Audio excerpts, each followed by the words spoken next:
They did not begin with armies. They did not begin with empires. They began with a question.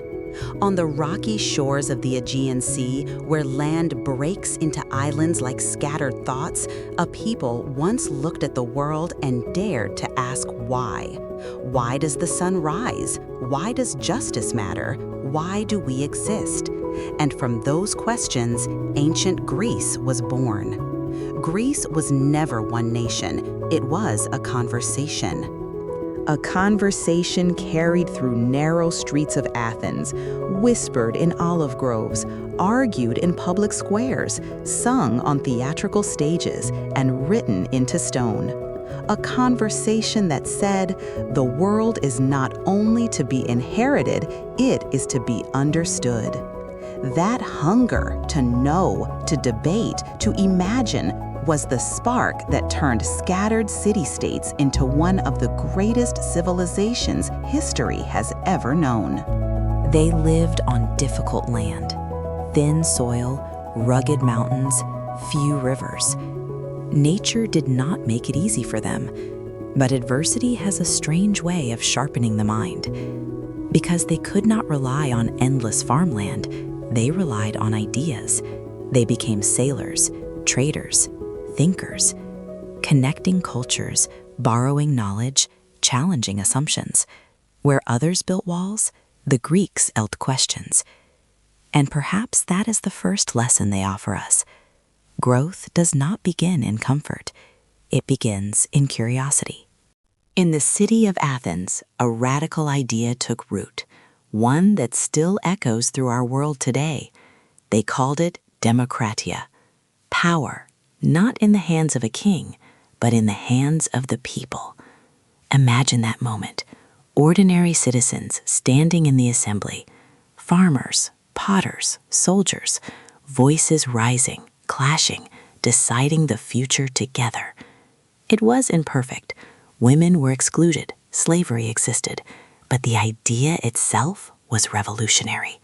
For the first time, people believed that participation mattered. Pericles once said, "Our system of government does not copy the institutions of our neighbors.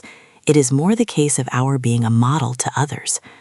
Democracy taught the Greeks something essential, that a society thrives when people take responsibility for it.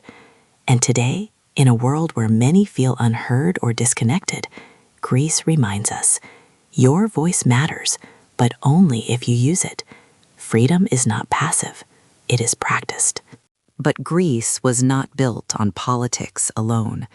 It was shaped by philosophy, the art of thinking deeply. In the streets walked a man with no wealth, no title, no army, only questions. Socrates. He believed that an unexamined life was not worth living. He asked uncomfortable questions. He challenged authority. He refused easy answers. And for that, he was sentenced to death. Yet even as he drank the poison, he chose truth over fear. From him came Plato. From Plato came Aristotle. From Aristotle came foundations of science, ethics, logic, and politics that still shape our world. They believed knowledge was not just information, but transformation. They believed wisdom was not about winning arguments, but becoming better humans. And here lies another lesson. True growth begins when we are brave enough to question ourselves, not to destroy our beliefs, but to refine them. The Greeks also understood something modern society often forgets, that logic alone is not enough. So they turned stories into mirrors. They built theaters, not for escape, but for reflection. On stage, heroes rose and fell. Kings were humbled. Fate was challenged. Human flaws were laid bare.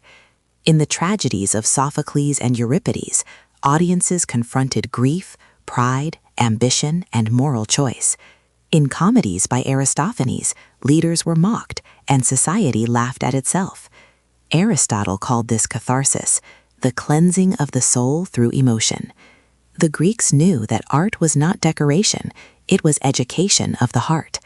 And in an age of endless screens and shallow noise, Greece whispers to us again. Stories shape us.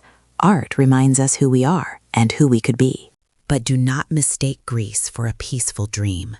They faced war, relentless war, Persian invasions, internal rivalries, the Peloponnesian War that tore them apart from within.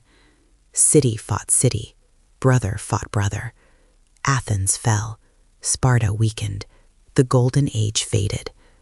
Yet even in decline, their ideas endured, because civilizations are not remembered for how they fall, but for what they leave behind.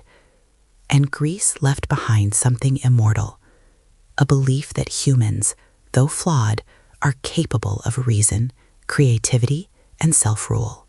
Consider this paradox. Greece conquered the world not with armies, but with ideas. Centuries later, Rome borrowed their gods. The Renaissance revived their philosophy. Modern democracies echo their assemblies.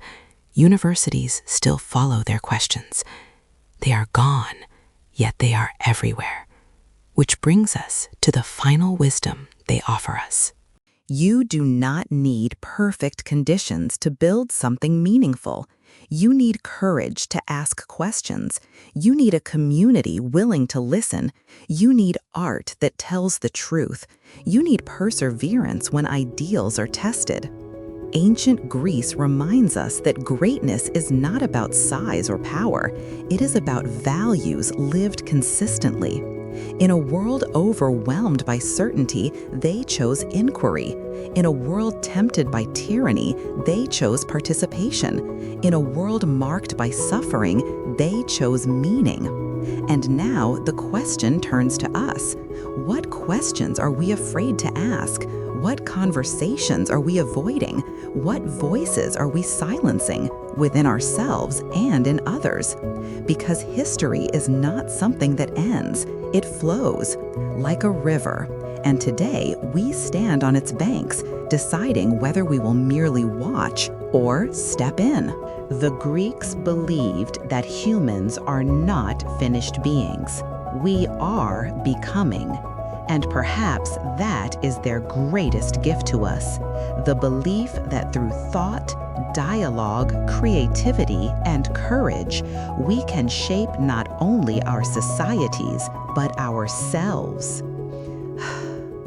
The rise of ancient Greece did not happen because they had all the answers. It happened because they refused to stop asking. And neither should we.